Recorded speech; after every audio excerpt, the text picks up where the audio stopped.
Hello po, listeners and viewers natin dito sa ating channel. Ito po si Miss Len. At isa na namang panibagong kwento ang ating pagsasamahan. Dito lang yan sa TSN Official.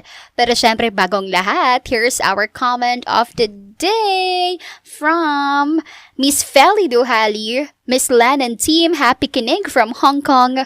Thank you. Thank you po sa lahat ng OFWs and shout out kay Miss Feli Duhali na talaga namang kahit saan ako magpunta, talagang kasakasawa ko. Thank you so much po sa lahat ng ating mga avid listeners ni Miss Len. At I'm sure you're very excited para sa bago nating kwento, kaya naman wag na nating patagalin pa. Narito na ang istorya ni Wenwen at Rojo.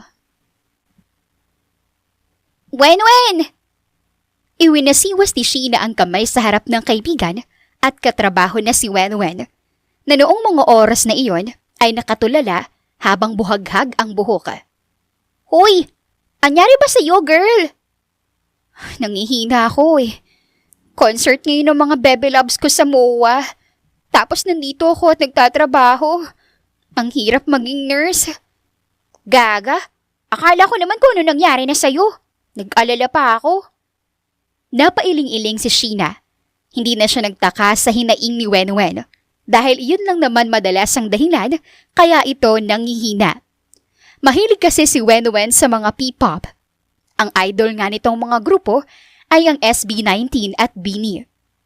Oo nga pala, narinig mo ba? Ang alin? Nandito raw ngayon yung anak ni Mr. Acosta. Nakita nga raw ng ibang nurses na dumating kasama si Mr. Acosta. Ang gwapo raw, be. Makalaglag panty yung kagwapuhan. Mas gwapo ba kaysa kay Pablo, Josh, Stel, Justin at Ken? Nalaglag ang panga ni Sheena sa narinig niya. Hindi siya makapaniwala na may ganito siyang klase ng kaibigan. Hindi talaga nakakapagtaka kung bakit hanggang ngayon wala ka pa ring boyfriend. I mean, naiintindihan ko. Tumangutangumpa si Sheena. Dahilan para mapasimangot si Wenwen at bahagya siyang tinulak.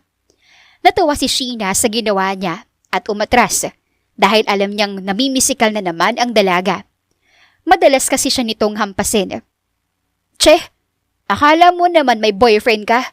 Wala rin kaya Miss NBSB? Ngayon ay si Sheena na ang napasimangot at nakamangahampasin ng kaibigan nang tumayo ito at nagmamadaling umalis. Ngiting-ngiti pa si Wenwen nang makatakas. Dahil wala sa daan ng tingin, ay hindi niya napansin ang isang janitor na nagmamop at kaagad siyang nadulas na siyang ikisinagaw niya sa gulat. Aray! Ano ba? Ayos ka lang ho ba, ma'am? Nakita mo naman na nadulas ako, di ba? Bobo ka ba? Bulag ka ba? Naiangat ni Wenwen ang galit na tingin sa janitor. Hindi ko naman ho kasalanan ng nangyari, ma'am. May nakalagay naman hong sign. Tinuro ng janitor ang isang sign sa unahan. Hindi iyon napansin ni Wenwen kanina dahil hindi naman siya nakatingin sa dinadaanan niya. Hindi rin napansin ni Rojo ang pagdating ni Wenwen dahil abala siya sa pagmamop ng sahig. So, kasalanan ko pa yung nangyari. Ganun na nga, ma'am. Kumunot ang noo ni Wenwen nang tila naging pamilyar sa kanya ang ngiti ng janitor na kaharap. Sumingkit ang mga mata niya sa sobrang pagtitig sa janitor hanggang sa biglaang may pumasok na alaala sa isipan niya. Ikaw yung tangang janitor! Ho? Nalaglag ang panga ni Rojo sa gulat. Hindi niya inaasahan ang biglang sinabi ni Wenwen. Huwag ka nang magbaang-maangan pa at kilala na kita. Hindi ka pa rin pala nagbabago. Ang tanga-tanga mo pa rin. Nung una, nabangga mo ako at nadumihan mong suot kong uniforme. And now this! Wala ka bang magawang tama sa buhay mo, ha? Hindi naman ho ata tama yung sinasabi mo, ma'am. Hindi ko naman sinasadya yung nangyari nung una. At humingi naman ako ng tawad dun. Nabura ba ng tawad mong dumi sa uniforme ko? Hindi naman, di ba? Masungit na tumaas ang kilay ni Wenwen sa janitor na hindi kaagad nakaimik. You know what? Hindi bagay sa'yo maging janitor sa sobrang tanga at bobo mo. Mas mabuti pa, mag-quit ka na lang. Pagkatapos ng sinabi ay tumalikod na si Wenwen. Muntik pang madulas ulit ang dalaga pero hindi naman natuloy. Tumikhim lang si Wenwen sa kahihiyan at hindi na muling nilingon ang janitor na naglakad siya papalayo. Habang naiwan naman si Rojo na nakakamot ang kanyang batok sa sobrang pagtataka. Nang pumasok si Rojo sa opisina ng kanyang ama, ay kaagad na may sumalubong sa kanya ng isang bote ng tubig. Nasalo naman niya iyon at lumipad ang tingin niya sa lalaking nakaupo sa sofa. Saan ka galing? Kanina ka pa hinahanap ni Tito. Don't tell me na part-time na naman. What? I'm distressing. Natawa si Days sa narinig na sagot mula kay Rojo. Rojo has a weird way of distressing. Nagiging janitor kasi ito bigla at kahit anak ng may-ari ng ospital, ay sanay na sanay ito sa mga gawain ng mga janitor. Ni hindi ito nagreklamo sa dumi. You are an expert surgeon, man. Dapat inaalagaan mong kamay mo. Pero ayan ka't kung ano-anong ginagawa mo sa buhay. Paano kung maaksidente ka't maapektuhan yung kamay mo? What accident? I'm only mopping the floor and cleaning some parts of the hospital. Hindi mabibigat ang mga bagay na ginagawa ko. Paano kung sa gitna ng pagmamap mo madulas ka? Naubo si Rojo sa narinig. Ibang imahe kasi ang pumasok sa isipan niya pagkatapos ng sinabi ni Days. Oh, bakit ka naubo? Ano? Nadulas ka ba? Talaga bang ganun ang nangyari? No, of course not. Hindi ako ganun katanga. I just remembered something.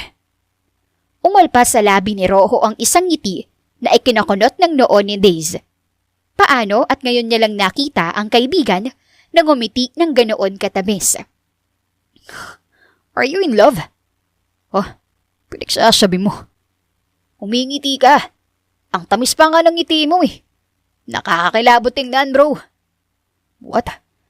Bawal na ba akong ngumiti ngayon? Alam mo ikaw, dapat nagpa-check up ka sa utak. Paramdam ko may mali na riyan. Pagkatapos ng sinabi ay tumayo si Rojo at dumiretso sa mesa ng kanyang ama para tingnan ang schedule niya. Dude, you never smiled like that in your whole life. Ang ngiti mo ngayon ay kakaiba. Parang may napupusuan ka. So, may sister-in-law na ba ako sa wakas? Back of days. Kung ano-ano na lang talagang pumapasok dyan sa isipan mo.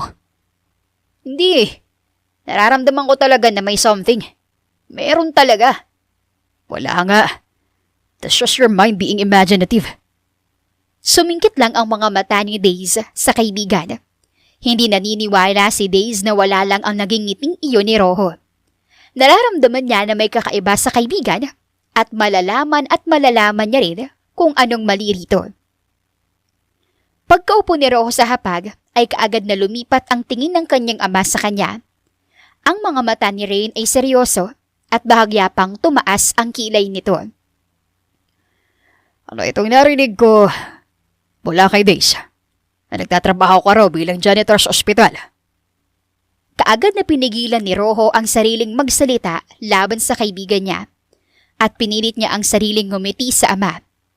Si Rain Acosta ang nagmamay-ari ng ospital na pinagtatrabahuhan ni Rojo at ito rin ang kanyang ama.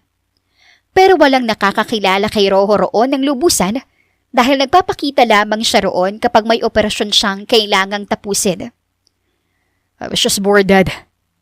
Naisip ko may gawin na kakaiba. It is my own way of distressing too. Distressing? Are you stressed? Yes, Dad. Ikaw ba naman yung araw-araw may kailangang puntahan na blind date? Sinong hindi may stress sa ganun? Sabay pa simpleng tingin ni Rojo sa kanyang ina na si Niana. Mula sa pagkain na pinagtutuunan ng pansin, ay umangat ang tingin ni Niana sa anak. So, kasalanan ko pati stress ka?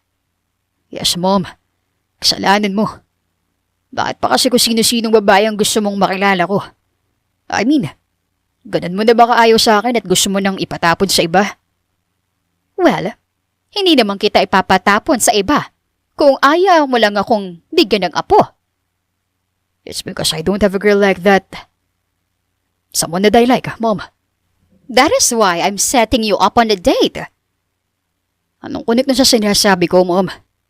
Kapag may nagustuhan ka sa mga kadate mo, syempre liligawan mo sila. Sasagutin ka at kapag sinagot ka, pwede ka na magpakasal. Kapag nakasal na kayo, may tsansa na planuhin yung tungkol sa pamilya.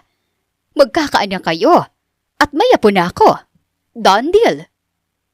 Hindi makapaniwala si Rojo sa narinig at bagsak ang balikat na nilingon niya ang ama niya para humingi ng tulong. But his father, who is a lovesick fool, only smiled at him while shrugging his shoulders. Walang nagawa si Rojo kung hindi mapailing-iling dahil sa kakaiba ring hilig ng kanyang ina. Ang pahirapan siya. Pakiramdam ko, ampun lang ako rito. I really think that I'm adopted because of the way you two treats me. Tingnan mo yung anak mo at magdadrama na naman. Sabay nguso ni Nayana kay Rojo. Napailing-iling naman si Rain dahil sa mag-ina niya. Hindi niya alam kung bakit palagi na lang siyang naiipit sa mga ito. Wala naman siyang balak na makigulo. Dad, tulungan mo naman ako. Convince Mom. I can't do anything about that, son. Kung ama mo ang kalaban ko, ay kusa akong susuko. I am after all her own soldier. Ako ang nagpaprotekta sa kanya. At kahit na kailan, wala akong balak kalabanin siya. Niana giggled because of what her husband said. Nag-flying kiss pa si Rain kay Niana na mas lalong napahagikik. Mas lalong nawalan si Rojo ng pag-asa dahil sa nasaksihan mismo ng mga mata niya. Hindi niya alam kung anong kamalasan ang mayroon siya at kailangan niya pang makita ang mga bagay na yun. Speaking of, may bago kang blind date bukas, iho. I have an operation to perform tomorrow, Mom. Magiging busy ako. Oh, I know. Natingnan ko ng schedule mo. Kaya ginawan ko na ng paraan ng magiging blind date mo. What? Pero, no buts. Kapag hindi ka nagpunta sa blind date mo, ay iiyak ako. Sige ka. Sumimangot pa si Nayana na ikinabuntong hininga na lamang ni Rojo. Lalo na at lumingon sa kanya ang ama na tila ba nagbabanta kung sakali mang paiyakin niya ang ina niya. Ngayon ay sigurado na tuloy siya. Kung hindi siya ang ampon, ay paniguradong mga magulang niya ang ampon. Abala si Wenwen sa pagmamonitor ng temperature ng isang pasyente niya. May lagnat iyon at 2 araw na sa ospital. Si Wenwen ang nakatalagang nurse rito. Nurse Wen, may boyfriend na po ba kayo? Huh? May kapatid daw si Nurse Wen. Naghahanap yun ng girlfriend. Gwapo naman yun at matalino. Bahagyang natawa si Wenwen sa narinig niya. Hindi na bago sa kanya ang mga ganong sinasabi bigla ng mga pasyente niya. Ika nga ng mga kasamahan niya, maganda siya. Kulot ang kanyang buhok at may pagkamistisa. Marami nga siyang maniligaw nung nag-aaral pa siya at kahit ngayong may trabaho na ay maraming nagpaparamdam sa kanya, ngunit ni isa, walang pinagtuunan ng pansin si Wenwen. Wala pa kasi sa isipan ko yung mga ganyang klase ng bagay. Masyado rin kasing mataas ang bayarin ngayon sa Pilipinas eh. Oh, anong connect na sa sinasabi ko, Nurse Wen? Kasi, kapag hinayaan kong kapatid mo na manligaw sa akin at may possibility na sagutin ko siya, at kapag sinagot ko siya, may possibility na maikasal kami. At kapag naikasal kami, may possibility naman na mag-anak kami. Kapag nag-anak kami, marami kaming kailangan bayaran at kailangan pa naming pag-aralin yung bata. Bubuhayin namin yung bata hanggang sa makapagtapos siya ng college. Sa laki ng bayarin sa Pilipinas, baka mas mauna pang mawalan ako ng buhay. Napakurap-kurap ang pasyente sa narinig niya mula sa nurse na kaharap. Ngumiti naman si Wenwen ng matamis at inabot ang kamay ng pasyente niya. Alam mo, ma'am, masyadong mababa ang sweldo ng mga nurses dito sa Pilipinas. Hindi akma para sa pampamilya. Mas mabuti pa, iwasan mo na lang po yung mga tulad namin. Pagkatapos ng mga sinabi ni Wenwen, ay kaagad niyang inilipat ang topic patungkol sa kondisyon ng pasyente niya. Tumakas naman siya kaagad pagkatapos ng mga iilan pang vital check-ups na ginawa niya. Gaga ka, girl! Nang iangat ni Wen ang tingin sa katrabaho na pumasok sa pantry area nila, tawang-tawa si Sheena na hindi naman maintindihan ni Wenwen. Anyari sa'yo? Anong nangyari sa akin? Anyari ka mo sa'yo? Kalat na sa buong ospital ang ginawa mo. What? Anong ginawa ko? Kung paano mo tinanggihan yung pasyente mo. Narinig nung ibang nurse ang sinabi mo sa kanya tungkol sa kung paanong hindi ikaw dapat ang piliin niya na maging sister-in-law. Umabot ka pa talaga sa bayarin ng Pilipinas. Muli ay natawa si Sheena habang nalaglag naman ang panga ni Wen sa narinig. Bakit nga ba nakalimutan niya kung gaano kabilis kumalat ang chismis sa loob ng ospital na yon? Nasapon na lang ni Wenwen ang kanyang noo at hindi na siya nagtaka pa nang pumasok sa pantry area ay siya kaagad ang tinukso ng mga ito. Ayan, ang ganda mo kasi. Sinundot ni Sheena ang tagiliran ng katrabaho na umangi lang sa kanya. Gusto pa sanang asarin muli ni Sheena si Wenwen nang makarinig sila ng ingay mula sa labas. Hindi naman yung tarantang ingay na tila ba may aksidenteng naganap. Imbes ay nakarinig sila ng hagik-hikan. Anong meron? Teka, magtatanong ako. Nagmamadaling lumabas si Sheena at tinanong ang unang taong nakita niya na dumaan. Pagkatapos malaman kung anong nangyari, ay pumasok ito pabalik sa pantry area at hinila patayo si Wenwen na nagulat.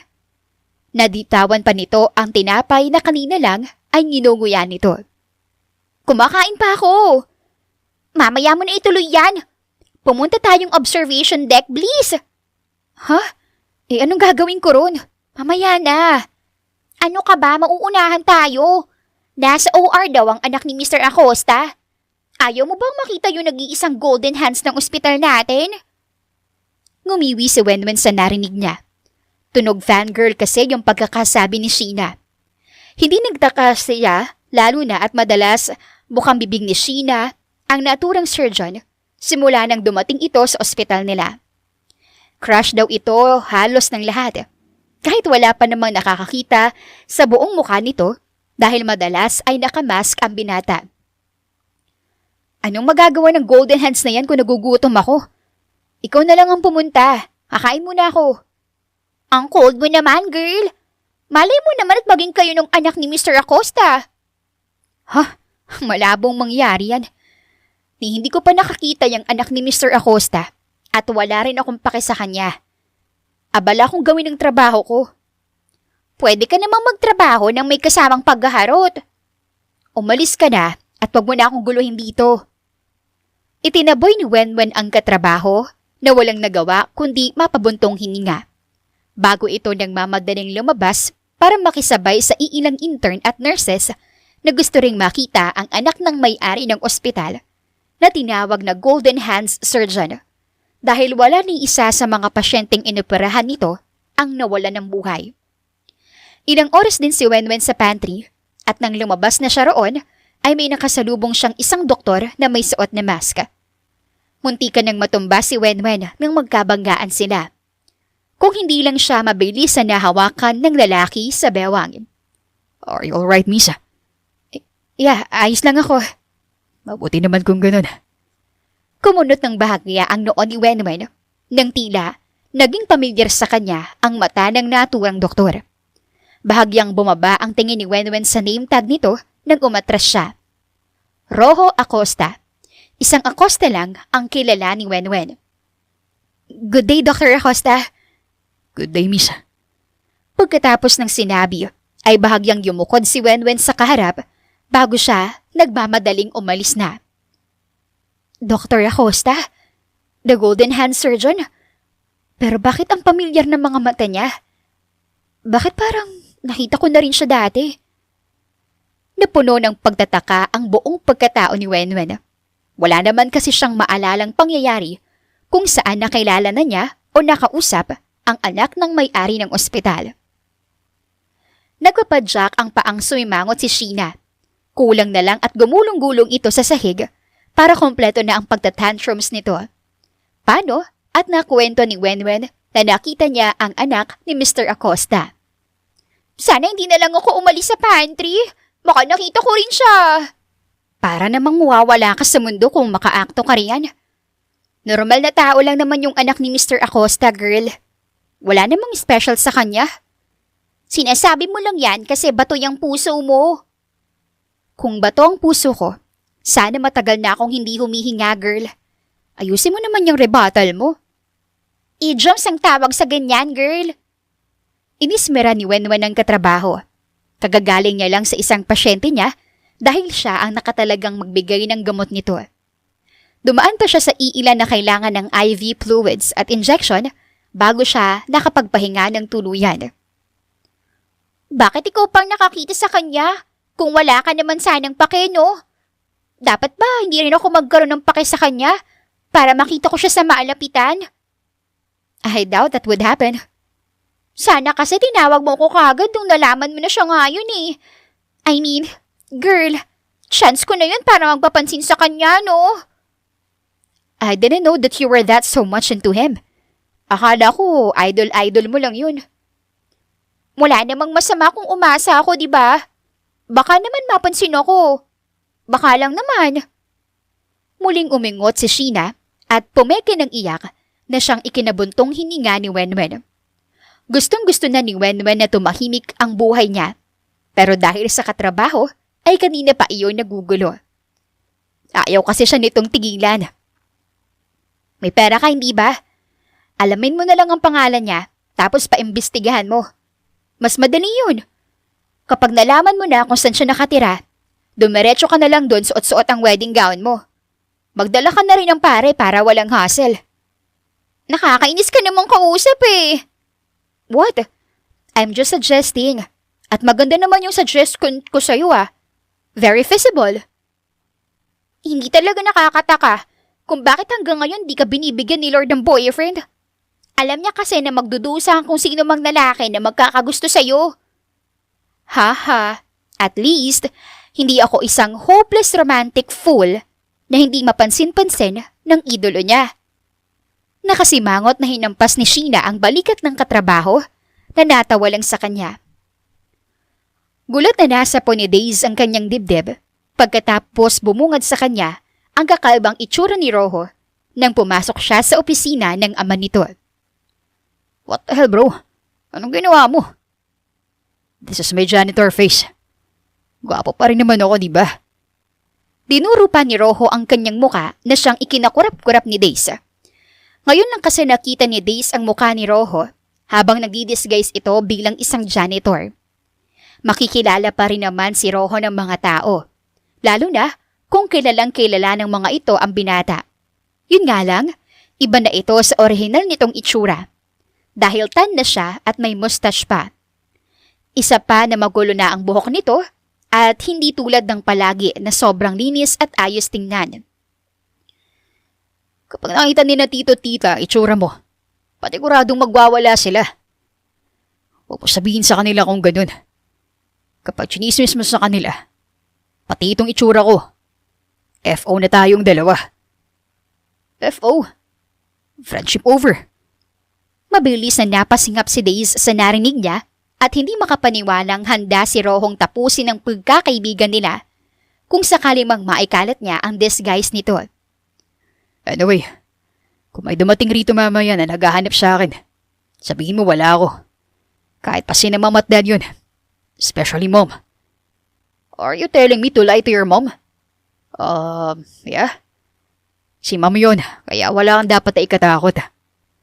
Hilaw na natawa si Days. Hindi niya alam kung bakit siya nadadamay sa pamilyang Acosta, gayong gusto lang niya naman na magkaroon ng tahimik na buhay. Do you even know that your mom is a therapist? A professional counselor for Pete's sake, dude. Tapos gusto mo magsinungaling ako sa kanya? Baka magulat na lang ako, na-hypnotic mo na pala ako nun. Tapos, nasabi ko na lahat ng hindi ko pwedeng sabihin. Tila kinalibutan si Days sa sinabi niya at niyakap niya pa ang sarili. Ano na naman bang mga pinapanood mong series o movie? At ganyan na naman ang mga pumapasok sa isipan mo. Kakatapos ko lang panoorin yung Chinese drama na Dream Garden. Grabe, dude. Kung alam mo lang kung gaano kagaling yung mga therapist sa series na yun. Kahit ikaw kikilabutan. Kaya wag mo nga asahan na makapagsinungaling ako ng diretsyo kay tita. Iniisip ko palang natatakot na ako eh. What a coward. Ikaw nga nagdi-disguise para tumakas. Hindi na nakasagot pa si Rojo sa sinabing iyon ni Days. Dahil aminado naman siya. Pagkatapos ng ilang paalala ng binata na huwag ipaalam sa mga magulang niya kung nasaan siya, ay kaagad na siyang umalis ng opisina. Naiwan na lang si Days na napailing-iling. Nag-inat si Wenwen ng katawan. Sa wakas ay break time na niya.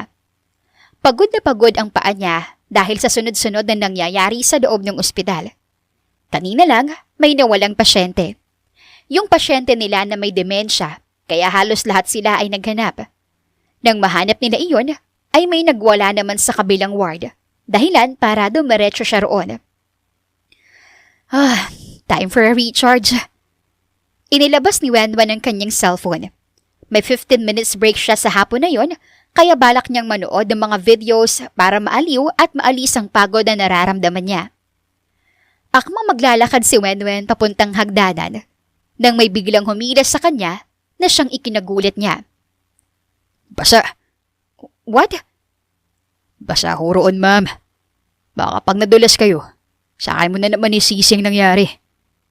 Napakurap-kurap si Wenwen bago natingnan ng unahan kung saan may nakalagay na sign dahil kakatapos ng iyong imop. Oh, thanks. You're welcome. Napatitig si Wenwen sa muka ng binatang kaharap niya at napaisip dahil may kamukha ito. Nakita na ba kita dati? Opo. Ikalawang beses na. Yung una na dumihan kita at natawag mo akong tanga. At yung ikalawa, nadulas ka dahil hindi mo nakita yung sign at hindi rin kita napansin. Tinawag mo akong bulag at bobo ng mga oras na yun dahil tinanong kita kung ayos ka lang ba. Napatikhim si Wenwen sa sunod-sunod na sagot ni Rojo sa kanya. Hindi yun ang ibig kong sabihin. I mean, parang may kamukha ka kasi tapos hindi ko lang maalala. Sa tingin ko, ma'am, nagkamali ka lang. O baka common lang tong mukha ko, kaya may nakita kang kamukha ko. Kumunot ang noo ni Wenwen at wala sa sariling itinaas niya ang kamay niya para itakip iyon sa bibig ng kaharap. Nagtaka naman si Rojo sa ginawang iyon ni Wenwen. Wala po talaga siya rito, tita. Hindi ko rin po talaga alam kung nasan siya. Sa sobrang lakas ng boses ni Days ay napatalon sa gulat si Rojo. Pero nang mapagtanto niya ang nangyayari, ay mabilis niyang hinila si Wenwen at isinandal ito sa dingding para makapagtago sila. I know you are lying, Days. Kanina pa simula nang tanungin kita, ay panay ka natawa ng hilaw. Masyado kang halata kapag nagsisinungaling. Hindi talaga, tita. Wala talaga si Rojo dito, umalis po. Hindi raw siya sumulpot, sabi ng ka-blind date niya. At natingnan ko ng CCTV sa opisina ng asawa ko. May kasama ka kanina na kamukha niya. Pero masyado lang tan at kakaiba yung itsura niya. But I am sure that that is my son. I know that boy is here. Tapos na rin ang operasyon niya kanina at wala nang nakalagay pa sa schedule niya. Gulat na lumipat ang tingin ni Wenwen sa taong kaharap niya. Ngayon niya lang napagtanto kung bakit pamilyar ito sa kanya. Ikaw ang anak ng may-ari ng ospital? Naibaba ni Rojo ang tingin kay Wenwen na nanlalaki ang mga mata habang awang ang labi. Ay. Ngumiti si Rojo ng alanganin kay Wenwen na mas lalong nagulat. Dahilan para mabitawan nito ang hawak na cellphone na naging sanhi para umingay sa kinaroroonan nila. Got you! Sabay na napatalon sina Rojo at Wenwen nang sumulpot si Niana sa tabi nila. Kinakabahang lumunok si Wenwen nang sinipat siya ni Niana ng tingin. Hindi alam ni Wenwen kung bakit nasa ganoong klase siya ng sitwasyon. Sa tabi niya ay ang nilait niyang janitor kamakailan lang na siyang anak pala ng may-ari ng ospital. Habang sa harap nila ay ang mismong nagmamay-ari ng ospital at ang asawa nito na nakahuli sa kanilang dalawa ni Rojo kanina na nagtatago. Nasa isang coffee shop ang apat na nasa harap lang din ng ospital na pinagtatrabahuhan ni Wenwen, na siyang pagmamay-ari naman ng pamilyang Acosta. Is she the reason why you decided to disguise yourself as a janitor? At siya rin ba ang dahilan? Kaya hindi ka sumipot kanina sa blind date na sinet up ko para sa'yo? Ma'am?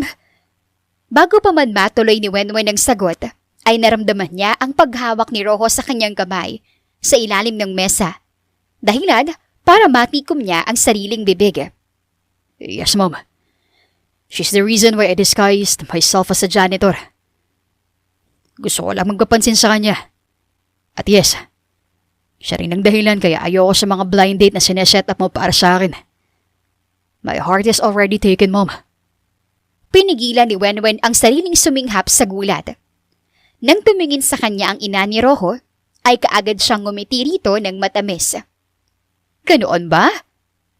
Ganun nga, Mom. Tumaas lamang ang kilay ni Niana sa naging sagot ni Rojo at hindi na ito nagsalita pang muli. Nang mapunta sa katabi nito ang atensyon ni Niana, ay kaagad na nilingon ni Wenwen si Rojo. Anong sinabi mo? Bakit mo yun sinabi? I'm sorry. But my mom is such a headache. Ilang buwan na ako nagtitiis sa mga blind dates na sineset up niya para sa akin. I really want an out. Pero baka malaman ni Ma'am Acosta na nagsisinungaling ka lang. Paano ko? Baka mawalan ako ng trabaho sa ginagawa mo. Don't worry, I got you. Nakuha pang komendat ni Rojo kay Wenwen na nalaglag lang ang panga bilang sagot sa sinabi ng binata. So, son, ilang buwan na kayo nitong girlfriend mo? I'm not his girlfriend, sir. Ha? So ano kayo? Palipat-lipat ang tingin ni Rain sa dalawa. At maski sina Nian at Rojo ay nakay Wenwen ang tingin. Mas lalong na pressure si Wenwen. Hindi niya talaga alam kung paanong naipit siya sa pagitan ng pamilyang Acosta. Sa huli ay hilaw na natawa si Wenwen at nahampas pa niya ng mahina ang mesa. Masyado pong mabilis kung kami na kagad ng anak niyo, sir at ma'am. Nililigawan pa lang po ako ni Rojo. At hindi naman po kami nagmamadaling matali sa isa't isa. Mas mabuti na rin po yung makilala namin ng lubusan ng isa't isa po. Oh, I see. Napatangotangong natawan na rin si Rain nang maintindihan ang gustong iparating ni Wenwen sa naging sagot nito. Tama si Wenwen, Dad. After all, parehong gusto naming dalawa ng isang seryosong relasyon. Bahagyang nagulat si Wenwen nang banggitin ni Rojo ang kanyang pangalan. Mula nang magtagpo sa ikalawang beses ang landas ng dalawa, ay inalam na ni Rojo ang tungkol sa dalaga. Hindi niya alam na magagamit niya iyon pagdating ng panahon. Kung ganoon, ay susuportahan namin kayo sa desisyon niyong ito. And Wenwen, Po, sir? you should stop calling us Mom and Sir now. Nililigawan ka nitong anak ko. And panigurado namang kilala mo na siya. And I know for sure that your relationship with him would evolve. Kaya tito at tita na lang. Pero kung gusto mo ng advance, pwede naman. My wife and I wouldn't mind if you call us Mom and Dad. Mabilis na naubos si Wenwen sa narinig habang napahalakhak naman si Rain. Si Rojo ay kaagad na hinaplos ang likod ni Wenwen para pakalmahin ito. Dad, stop it. Baka dahil sa'yo magbagong isip ni Wenwen at hindi ako sagutin. Fine. Pero suggestion lang naman yun akin. At totoo namang ayos lang sa amin ng mom mo kung sakali man na gusto niya rin. Stop it, Dad. Mag-order na nga lang tayo. Sa sinabing iyon ni Rojo ay kaagad na natauhan si Wenwen. Napaigtad ang tatlong kasama niya nang bigla siyang tumayo. Wen, what's wrong? May duty pa ako. Kailangan ko nang bumalik sa ospital. Oh, Dad. I already talked to the head nurse. Sabi ko, kakausapin ka ni Dad. Ha? I told her it was about work. Don't worry. Walang nakakaalam ng koneksyon natin sa isa't isa. Ngumiti pa si Rojo kay Wenwen na napakurap-kurap. Hindi naman napansin ng dalawa na titig sa kanila ang mag-asawang Acosta. Si Rain ay panay pa ang mahinang siko sa asawang katabi.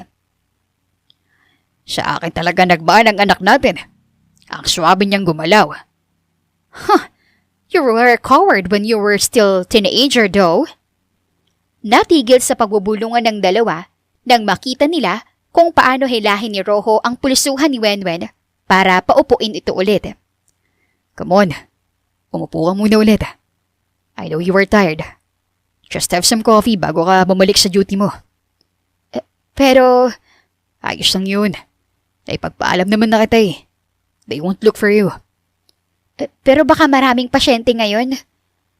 Babalik din tayo kagad. Huwag kang mag-alala at nandito man ako. Tutulungan kita. Walang nagawa si Wenwen kundi maupo ulit. Sa isang iglap ay nahila siya sa mundo ng mga taong hindi niya inaasahang makakasalamuhan niya. Normal lang naman siyang nurse na tinataguyod ang sarili niya. Pero sa isang iglap ay naging parte siya ng pamilyang Acosta. Sinalubong si Wenwen ng yugyug ni Sheena. Halos mahilo siya at pati mga ibang nurses ay dinumog siya. Hindi niya maintindihan ang nangyayari. Hindi naman sila sabay na pumasok ni Rojo sa ospital. Iniwasan pa nga niya na makasama ito dahil baka may makakita sa kanila at kumalat sa buong ospital na kilala niya ang binata. Ikaw na, girl! Ikaw na talaga! Grabe ka! Ha? What's going on? Saka tigilan mo na nga yung pagyuyugyug sa akin. Nahihilo ko. May nakakita sa'yo!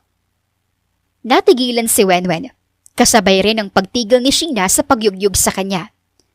Nang tingnan niya ang ibang nurses na nakikiusisa, ay nakangiti ang mga ito na hindi niya maintindihan ng lubusan. Nakita saan? May boyfriend ka! Ha? May isang nurse kanina na lumabas kasi bumili ng kape sa coffee shop na kaharap nitong ospital. Tapos, nakita ka raw nila na may katabing lalaki. Tapos may kaharap kayong dalawang tao. Mag-asawa raw. Meet the parents na ba yun? Napakurap-kurap si Wenwen. Hindi niya alam kung kakabahan ba siya na may nakakita sa kanya o makakahinga ng maluwag dahil tila hindi alam na nakakita sa kanya kung sino ang mga kasama niya ng oras na yon. Wen, di mo naman sinabi na taken ka na pala. Ang galing mo rin magsikreto. Tama. Kung wala nakakita kanina sa iyo baka malaman na lang namin na kasal ka na next month. O baka nga buntis na siya next month. Hindi makasunod si Wenwen sa pinag-uusapan ng mga kasamahan niya tungkol sa kanya. Wala naman kasi siyang boyfriend. At mas talong wala pa siyang lalaki na nagugustuhan. Nako, tigilan niyo ako at bumalik na kayo sa mga pwesto niyo. Baka mapagalitan tayo ng head nurse. Itinaboy ni Wenwen ang mga nurses na gusto makichismis sa buhay niya. At nang magtagumpay siya, napabuntong hininga at nasapo na lamang niya ang sariling noo. So, sasabihin mo ba sa akin kung sinong lalaking nakasama mo? Wala lang yun. Saka bakit naniniwala kayo kagad sa pinagkakalat ng iba? Ako? Magkaka-boyfriend? Baka nga ibang tao yung nakita niya Ibang tao na kamukhang kamukha mo tapos kapangalan mo pa? Tumaas ba ang kilay ni Sheena kay Wenwen na siyang napahinga muli ng malalim? Hindi alam ni Wenwen kung paano siya tatakas sa kuryosong mga mata ni Sheena na gustong malaman lahat ng nangyari. May ganun naman, di ba? O di kaya, baka namamalikmata lang siya. Saan ka galing, Aber? Sa labas. Anong ginagawa mo ron? Hindi kaagad nakasagot si Wenwen sa naging tanong ni Sheena sa kanya. You're hiding something? I am not. Bakit hindi mo masagot kaagad ang tanong ko? Kulang na lang ay sabunutan ni Wenwen ang kanyang sarili. Hindi siya sanay magsinungaling. At ayaw niya ring gawin ang bagay na iyon, pero wala na siyang magagawa pa at nasimulan na nila iyon ni Rojo. Nagpahangin ako. Yun lang. Sumingkit lamang ang mga mata ni Sheena habang sinusundan ng tingin si Wenwen na pagkatapos ng sinabi ay tumalikod. Alam ni Sheena na may mali sa kaibigan at malalaman niya rin iyon. Napasinghap si Wenwen nang may biglaang humilas sa kanya sa parking lot. Nang lingunin niya kung sino iyon, ay bumungad sa kanya si Rojo. Doc. What? Bakit ako tatakot yung mukha mo? Kala mo ba kidnapper ako? Hindi nakakatuwa yung joke mo, Doc. Mahinang natawa si Rojo sa narinig mula sa dalaga. Hinila ni Rojo si Wenwen papunta sa kung saan nakapark ang sasakyan niya. Hatid na kita. Ho, hindi na ko kailangan. Kaya ko ng sarili ko, Dok. Saka may taxi naman eh. It's a free ride. Tsaka di na masyadong safe ang mga taxi ngayon. Dahil maraming kakaibang modus sa mga tao. Just to have some money. So just to be safe, I'd rather take you home. Pero, Nililigawan kita, hindi ba? natigilan si Wenwen sa narinig niya. Alam niya namang peke lang ang ligawan na nangyayari sa pagitan nilang dalawa. Pero kung makatitig kasi si Rojo sa mga mata niya, ay tila ba gusto nitong panagutan siya. Wala naman ho rito ang mga magulang mo, Dok. Well, I actually want to talk to you about our setup. Lalo na't nagulat kita sa nangyari. I am really sorry about earlier. Wala na akong maisip na ibang dahilan para layuan ako ng ina ko. She's very annoying sometimes. Lalo na kapag pinapakailaman niyang love life ko. Baka gusto niya lang ho na sumaya kayo. Natawa si Rojo. Nagulat si Wenwen, lalo na at tila nagliwanag ang mga mata niya sa imahe ng lalaki. Huwag kang papauto kay mom. Mabait lang yun kanina kasi kaharap ka niya. Artista kaya yun. Paniguradong pagka-uwi ko, pahihirapan niya ako. Mukha naman hong mabait si Ma'am Niana. Sa gulat ni Wenwen ay napahalakhak si Rojo. Hindi alam ni Wenwen kung alin sa sinabi niya ang dahilan ng paghalakhak nito. If she fears you calling her Ma'am Niana, paniguradong magreklamo siya at magdadrama. My mom is like that. She can be annoying, cute, and dramatic. Seems like a good mom to me. She is. Biglang rumahas ang tibok ng puso ni Wenwen nang magkatitigan silang dalawa ni Rojo. Tila nawala ang ingay sa paligid at tanging ang nakikita niya lang ay ang mukha ng binata. Like it was only the two of them in their own tiny world. Natauhan lamang si Wenwen nang makita niyang gumalaw ang labi ni Rojo na tila ba may sinasabi ito. Tomorrow. Huh? Let's have lunch together tomorrow. Ayos lang ba? Wala sa sariling tumango si Wenwen bilang sagot kay Rojo na malawak na napangiti. Hindi niya alam pero pakiramdam niya ay nahulog ang puso niya sa ngiting iyon ng binata. Kinakabahang inabot ni Wenwen ang tasa ng kape sa harap niya bago marahang sumipsip doon. Bahagya siyang nag-angat ng tingin sa taong kaharap niya. Niana Acosta was staring at her seriously. Ibang-iba sa kung paano siya nito nginitian kahapon. Bakit mo nga po pala ako gustong makita, ma'am? May naisip lang ako. Po? Ngumiti si Niana at napakurap-kurap naman si Wenwen. Ibang pakiramdam niya sa ngiting iyon ng ginang. Hindi niya alam pero mas lalo siyang kinabahan.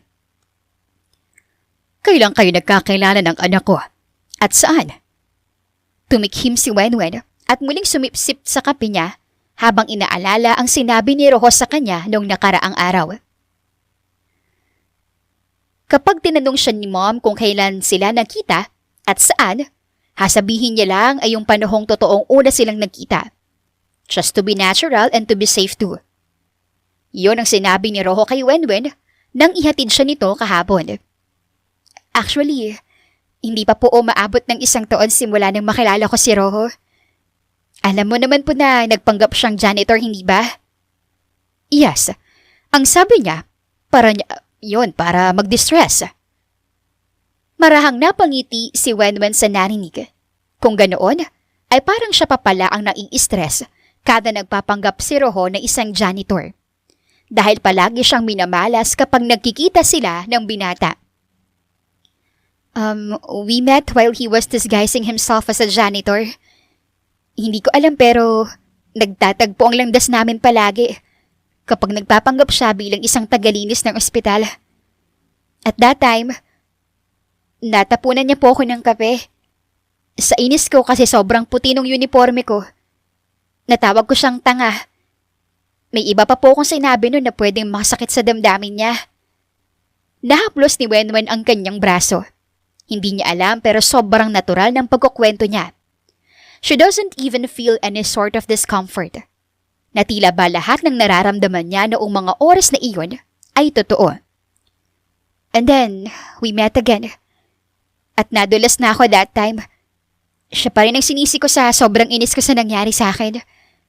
Hanggang sa nalaman ko na siya nga yung anak ng may-ari ng ospital. I was really scared after knowing that. Sa lahat ba naman ang sinabi ko tungkol sa kanya? Hindi napigilan ni Wenwen ang matawa.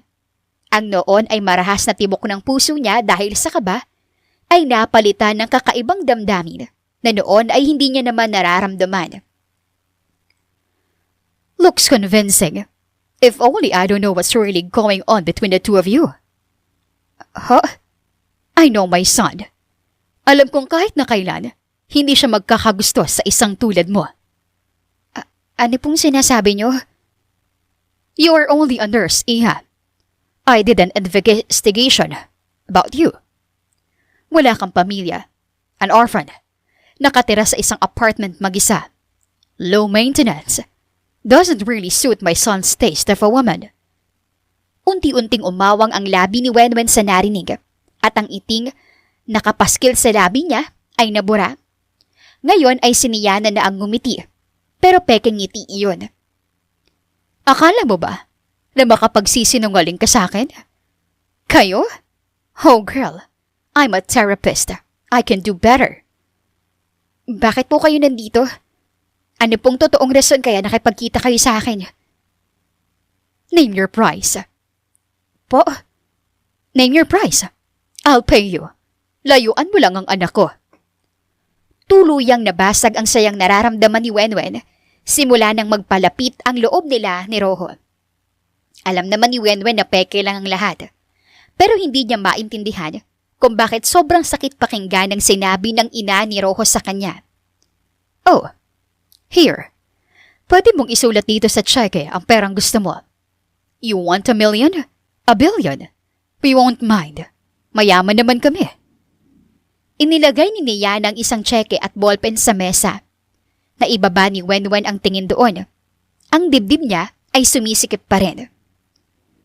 Sa tingin niyo po ba, lahat ng tao nabibili ng pera? Na ang nararamdaman ng isang tao, pwedeng kalimutan lang ng basta-basta dahil lang sa pera? Oh, don't be sad, darling. I'm offering you an option. May possibility na hindi ka na makabalik pa sa ospital namin bilang nurse dahil sa nakaraan nyo ng anak ko. I really hate liars, you know? But I get you. Siguro pumayag ka sa pagpapanggap na ito dahil din sa pera, hindi ba? Kaya bakit hindi ko nalang ibigay sa iyo ngayon? Layuan mo lang ang anak ko. Mas tinamisan ni Niana ang naging pagngiti niya. Hindi rin siya bumitiw sa pagtitig kay Wenwen sa mga mata nito. Alam ba to ni Rojo?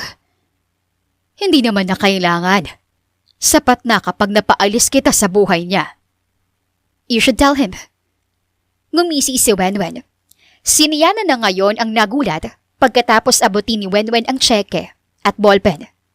Hindi ipinakita ni Niana ang pagkagulat niya, lalo na ang pagkaaliw dahil sa nasaksihan.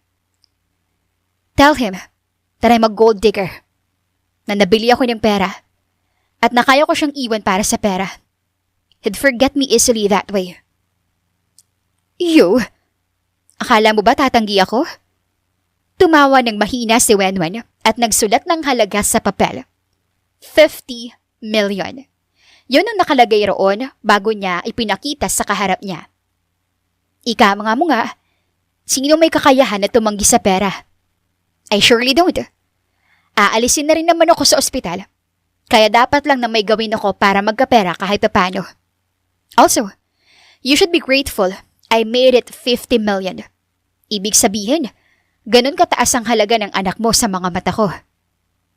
Tumayo si Wenwen pagkatapos ng sinabi niya bago marahang tinapik ang mesa. Thank you, ma'am. Mas pinadali mong buhay ko. Kumindat pa si Wenwen pagkatapos bago siya umalis na. Pero nang tuluyang makawala si Wenwen sa mga mata ng ina ni Rojo, ay nasa punya ang dibdib na panay sikip pa rin dahil sa nalaman. She thought that she would be happy, only for her to get rejected in the most awful way. Mabilis ang lakad ni Rojo papunta sa kanyang ina, na noong mga oras na iyon ay nasa sofa ng kanilang mansyon nakaupo habang nagkakape. Mom, what did you do? Inosenteng nag-angat si Yana ng tingin sa anak. May suot pang doctor's coat si Rojo at tila kagagaling pa nito ng ospital. What did I do? May plano kami ni Wenwen na kumain ng sabay ngayon. Pero nang pinuntahan ko siya kanina sa ospital, wala na siya. The nurses told me that you were with her earlier. At nasimula na magsama kayo, hindi pa siya bumabalik. What did you do? Ano sinabi mo kay Wenwen? Wala akong ginawa ha. I'm innocent. Itinaas pa ni Yana ang kanyang kamay sa ere na tila ba sumusuko siya sa isang kalaban. Then why did you look for her? Bakit mo siya kinausap ng mag-isa? At bakit hindi siya bumalik sa ospital? I don't know. Basta wala akong ginawa. I only wanted to know her better. You did something. Wala nga. At saka bakit ka ba tarantang-taranta? Babae lang naman yun. Saka hindi naman totoo ang kung ano mang meron kayong dalawa. Hindi ba? Natigilan si Rojo sa narinig. Nang akmang kukunin ni Yana ang tasa ng kape niya para sumipsip, ay kaagad yung kinuha ni Rojo. Hey! That's my coffee! Kumuha ka ng sayo. What did you just say? Anong ibig mo sabihin sa hindi totoo ang kung ano mang meron sa amin? What? I'm your mother. Kilala kita. You have always dreamed about high-maintenance girl ever since. Mga model at artista pa nga ang mga ex mo noon. Kung hindi model at artista, mga businesswoman naman. Someone on the same caliber as you. Kaya hindi nakapagtataka na nalaman ko agad na peke ang mayroong kayo ng Wenwen na iyon. What did you say to her? Sinabi ko lang ang totoo. Na alam ko kung anong meron kayo. Na hindi siya yung mga tipo mong babae. Na masyado siyang mababa para sa'yo. Hindi makapaniwala si Rojo sa narinig. Kahit na kailan ay hindi nagalit si Rojo sa kanyang ina sa lahat ng kalokohan nito sa buhay. Pero ngayon, sa sobrang sikip ng dibdib ni Rojo, dahil sa nalaman, ay tila gusto niyang mambasag ng mga gamit. Bakit sinabi mo yun sa kanya? At anong alam mo sa nararamdaman ko? Sa mga babaeng gusto ko. I like that woman, Mom. I like Wenwen. Hindi peke nararamdaman ko sa kanya. I am interested about her. I like her. Peking nanlaki ang mga mata ni Yana kasabay ng pagsinghap niya. You do? Yes, Mom. Paano ko siya aayain sa peking ligawan na yun kung hindi totoo ang nararamdaman ko? I am trapping her, Mom. I want to get to know her through this. Pero anong ginawa mo? Well, I didn't know. Akala ko ay napipilitan ka lang, kaya ako nang gumawa ng paraan para makawala ka sa kanya. Kulang na lang ay sabunutan ni Rojo ang sarili niya dahil sa narinig. And son, I also did something. Maliit na bagay lang naman. Pero sa tingin ko, yun ang rason kaya hindi na siya bumalik sa ospital. You know, I can be very naughty at times. Ngumiti si Yana sa anak na mabilis siyang tiningnan. Anong ginawa mo? I sort of paid her. I mean, tinanggap niya naman ang pera. Ano? Binayaran ko siya para layuan ka. At sa tingin ko, hindi na siya babalik pa sa ospital pagkatapos ng ginawa ko. Sa narinig ay nagkukumahog na tumalikod si Rojo para umalis. Naiwan si Yana na pinigilan ng sarili na mapangiti. Kasabay ng pagkuha niya sa kanyang cellphone para tawagan ng isang tao na nag-aabang ng balita niya. Hello po? Kailangan mo nang maghanda, iha. Parating na siya. 2 hours ago, akmang aalis na si Wenwen nang may maramdaman siyang humawak sa balikat niya. Sa paglingon niya ay bumungad sa kanya ang ina ni Rojo na ngayon ay matamis nang nakangiti sa kanya. Tulad ng kung paano ito ngumiti sa kanya noong nakaraang araw. Aalis na po ako, ma'am. Huwag po kayong mag-alala at hindi po ako magpapakita sa anak ninyo. I am sorry, iha. Po, I know it was awful of me. Pero hindi totoo ang mga sinabi ko. Well, ang ibang parte ay totoo, pero ang iba ay hindi. Tulad na lang kung paanong hindi totoong ayaw ko sa iyo para sa anak ko. Natigilan si Wenwen sa narinig niya. Napaigdad si Wenwen nang abutin ni Yana ang kanyang mga kamay at haplusin iyon sa marahang paraan. I like you for my son, Iha. Ma'am, hindi ko kayo naiintindihan. Ano pong nangyayari?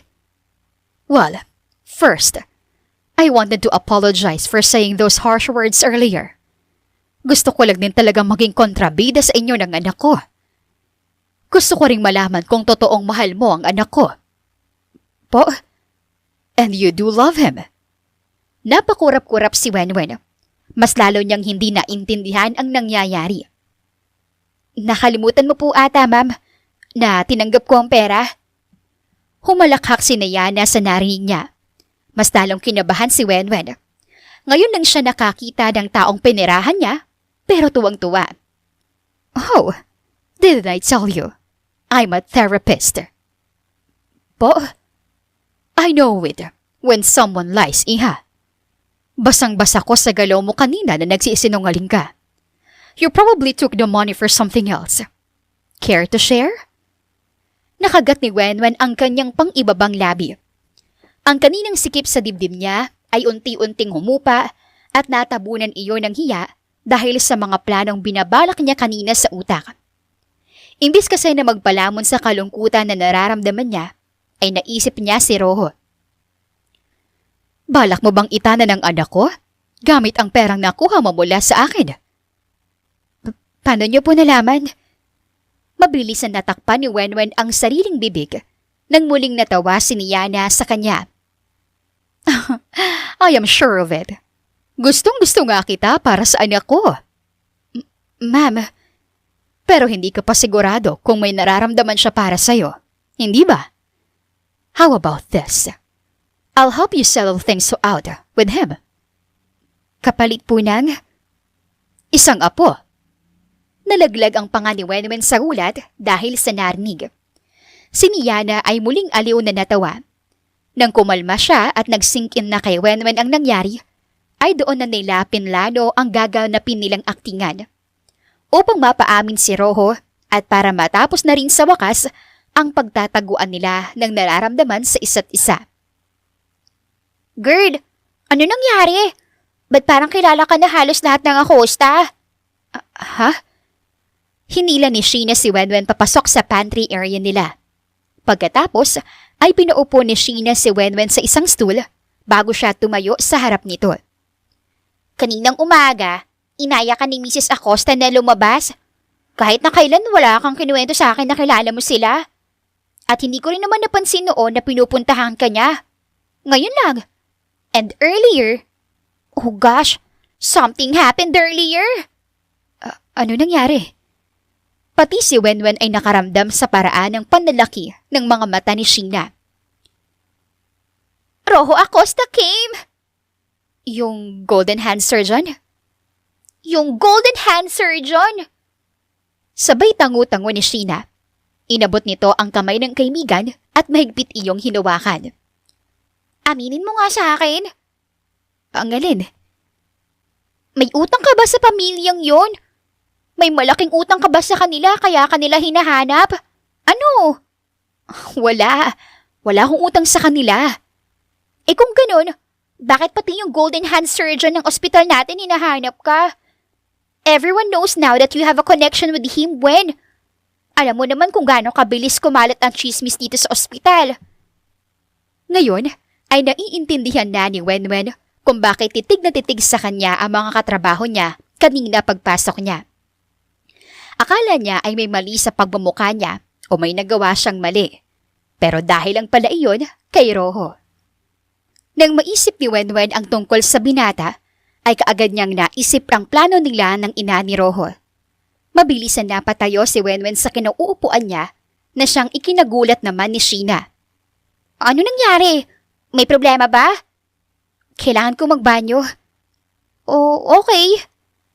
Nang makalabas si Wenwen sa pantry, ay lumingon-lingon siya sa paligid niya bago siya dahan-dahan naglakad sa pasilyo ng ospital. Ang sabi ng ina ni Rojo kay Wenwen, kailangan niyang umakto na tila ba wala siyang planong manatili dahil iyon ang alam ni Rojo na mangyayari. Wen, Pagsinghap na lumingon si Wenwen sa likod niya at nakita ang hingal na si Rojo. Halos lahat ng mga taong nasa pasilyong iyon ay napatingin sa kanilang dalawa na siyang dahilan para makaramdam siya ng hiya. Mabilis na tumakbo si Wenwen papalayo at muli siyang tinawag ni Rojo. Tila pa sinusundan siya nito sa likod niya na mas lalo niyang ikinabilis ng takbo. Hanggang sa hindi napansin ni Wenwen ang isang sign sa unahan ng pasilyo. Huli na para makaiwas si Wenwen dahil tuluyan na siyang nakaapak sa basang sahig nakakamaplam ng isang janitor. Bago pa man siya tuluyang pumasok, ay may naramdaman siyang umabot sa bewang niya kasabay ng paghila nito sa kanya. Bakit? Bakit pa palagi mong hindi napapansin ang mga kakamaplang na sahig? May sign naman. Anong ginagawa mo? Bitawan mo nga ako. Sagutin mo muna ako. Bakit mo rin ako tinatakbuhan palayo? Why are you leaving? Akala ko ba may plano na tayo? Alam na ng momong totoo. You didn't told me that she was a therapist. Nagmukha akong tanga sa harap niya. She knew everything. Tapos pinilit mo pa ako sa bagay nito. Why do you even insist on lying? Hindi lahat ng sinabi niya sa'yo ay totoo. Mom doesn't know anything. Hindi lahat alam niya. You should have listened to me. Akmang kakawala si Wenwen sa pagkakahawak ni Rojo sa kanya, pero humigpit labang ang kapit nito sa kanyang bewang. Tila wala siyang balak na pakawalan kahit ano pa ang mangyari. Mas lalong naramdaman ng dalaga ang marahas na pagtibok ng puso niya. Then, anong totoo? Ikaw lang ang makapagsasabi sa akin ng totoo, Rojo. We started this facade because of you. Dahil gusto mong makawala sa mga blind dates na sineset up ni Ma'am Niana para sa'yo. Pero paano ko? Do you even know what Ma'am Niana told me earlier? Hindi mo dapat pinapaniwalaan ang mga sinabi niya sa'yo. How can I not? She's your mother. Alam niyang lahat tungkol sa'yo. Even the woman you have dated. Alam mo ba kung paano niya ako tingnan kanina? Kung paano niya ikumpara sa mga naging girlfriends mo noon? You're a different case, Wen. You are not like them. Anong pagkakaiba? Oh, ang pagiging low maintenance ko ba? Dahil lang ba mahirap ako? Dahil hindi ako kasing yaman ng mga dati mong girlfriends? Dahil nurse lang ako? Hindi makapaniwala sa mga narinig niya. Hindi niya inaasahan na ganoon ang sasabihin ni Wenwen. I never looked down upon you. Kahit na kailan hindi naging mababang tingin ko sa'yo. I even looked up to you. Masyado akong maliwanag sa mga mata ko. Kaya paano mo nasasabi yan tungkol sa sarili mo? Dahil nurse ka lang? Alam mo ba kung gaano ka-importante ang isang nurse? Not everyone can do your thing, Wen. Not everyone can be like you. You are special. Iba ka sa kanila. Iba ka sa mga babaeng binanggit mo. Hindi ko makitang sinasabi mo, Rojo. Dahil sa paningin ko, ganun ako. Mababa ako. Remember? Ginamit mo lang ako para tumakas sa ina mo. I didn't. Then explain.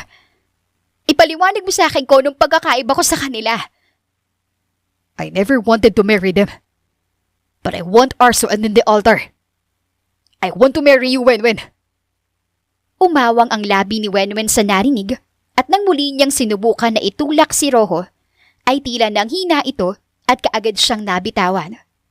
Lumunok si Rojo, ang mga kamay nito ay nasa ere at tila gusto pa siyang abutin pero hindi nito ginawa. Hindi ko kahit kailan nakita ang sarili ko na kasama ang mga babaeng yun sa huli. They were never serious about me. They only wanted the trophy. Isang bagay na pwede nilang ipakita sa iba. Pwede nilang ipagmayabang. Kaya hindi ko rin sila sineryoso. Hindi ko sila pinanghawakan. I never cared when they leave. But you are different. Ibang-iba ka sa kanila, Gwen. Guguwa ko kapag umalis ka. You... Alam ko nakakaiba tong setup natin. The first time we met, I was in disguise as a janitor. You never liked me. Kahit nung ikalawa nating pagkikita. But I was interested in you. Ikaw ang rason kaya palagi pa rin ako nagpapanggap bilang isang janitor. Dahil ang gusto kong makita ka.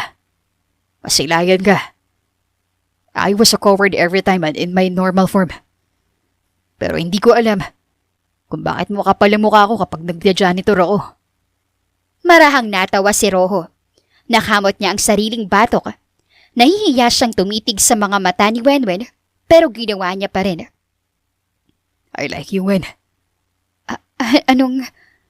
Inaya kita magpanggap na nililigawan ko. Dahil bala ko talagang ligawan ka. Bala kong totohanin ng lahat. Gusto kong akitin ka sa gitna ng peking paniligaw ko sa'yo. Iniisip ko lang naman na baka madala ka sa karisma ko. Nakagat ni Wenwen ang pang-ibaba niyang labi. Halo-halo ang nararamdaman niya noong mga oras na iyon at hindi niya alam kung matatawa siya o maiiyak sa narinig niyang sinabi ng binata. I am serious about you, Wen. Mali si Ma'am sa sinabi niya na kahit kailan hindi ako magkakagusto sa isang katulad mo. Because the second time we met, I already like you. At hindi yun basta-bastang pagkagusto. It's a serious kind of feeling. Something that I want to trap you in a marriage. Rojo, Kaya wag kang umalis. Wag mo akong iwan. Manatili ka. I will fight for us. Kulang balak si Ma'am na tanggapin ka, nandito ko. Tatanggapin kita. We only need each other when I only want you. ang seryoso pangyayaring iyon ay nasira nang bigla ang matawa si Wenwen habang naluluha. Ungrateful child! Mom? Gulat na lumingon si Rojo sa mga magulang niya na nung mga oras na iyon ay lumabas na sa pinagtataguan ng mga ito. Anong sabi mo na hindi mo kami kailangan? Aba, ako ang dahilan kaya may successful love life ka. Wait, what? Ano nangyayari dito? What do you mean? Plano namin ito ng daughter-in-law ko, of course. Daughter-in-law? Akala ko ba? Nang muling lingunin ni Rojo si Wenwen, ay nakangiti na ito sa kanya ng matamis. Your mother thought that you might need a little push to confess. Ha? I like you too, Rojo. Hinihintay ko lang na gumalaw ka at sabihin sa akin ang bagay na gustong gusto kong marinig. Nanlaki ang mga mata ni Rojo sa narinig, kasabay ng pagtakip niya sa sariling bibig nang matanto niya ang sinabi ni Wenwen. Seryoso ka? Hindi to joke? Gusto mo rin ako?